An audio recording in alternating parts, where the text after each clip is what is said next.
stood up very quickly for the first time. I'm just curious, are you competing agents? No, not at all, not at all. No? I'm an independent agent, so I work with any company that I can sign up to work with. So I don't have a preference, but what I hear from my agents, we're actually very different. Beth is outreach and communication for one specific company. I'm an agent who, like, my employers are the people who buy insurance from me. So, you know, you talk to me about what you need, I go research it, I say, okay, here's what looks good to me for you, and here's why, or whatever. So I'm constantly trying to figure out what are the best options for everybody. And so from what I hear from the people who do the same thing, there are actually going to be 4, but I could be wrong, because as Beth pointed out, and she's very wise, we don't know until it actually happens exactly what's available.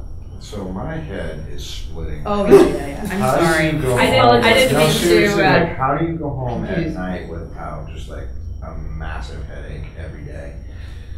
Because I know that every day there's going to be a set of options. So that's what I'm looking at. What's there today? When Edwige asked us to speak before, you know, the advent of healthcare, I said, well, there are so many questions that we won't be able to answer 100% until it actually rolls out.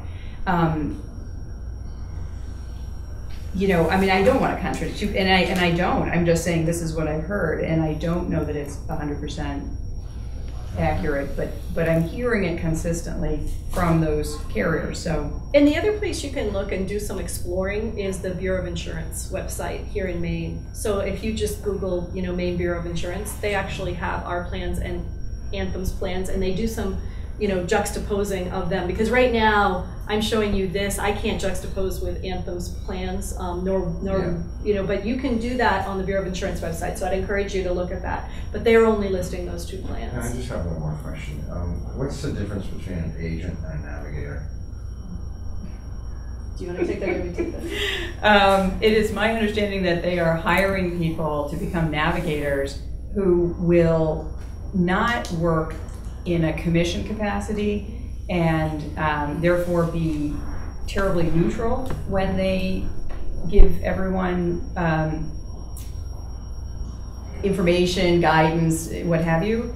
And who's they? They. I can tell you who they are. Yeah, you can. Sure. So the navigators, the idea behind the navigators was this is complex. And they're trying to provide, if you're going to tell people they need to have health insurance, then you need to provide the resources so they can get there, right? So the navigators, in Maine, they did a request for proposal, and a number of wonderful organizations applied to be navigators. The ones that were chosen for Maine are 2, and one is a consortium of 8. So within those 2, Western Maine Community Action Consortium are 8 of the community action programs across the state. Those are people who are already working with a lot of people who are uninsured or who are otherwise vulnerable across the state. The other group that received federal money to be a navigator is the Maine Lobstermen's Association for that constituency, and they were part of the fishing partnership in Massachusetts, but that was a grant.